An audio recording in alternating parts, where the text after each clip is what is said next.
నవాడు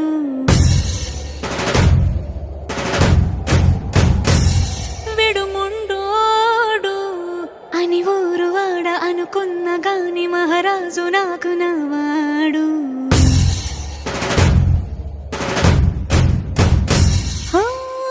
మాట పెడుసైనా మనసులో వెన్న రాయిలా ఉన్నవాడిలోన దేవుడెవరికి తెలుసును నాకన్నా సూసేకి అగ్గిరవ్వ మాదిరే ఉంటాడు.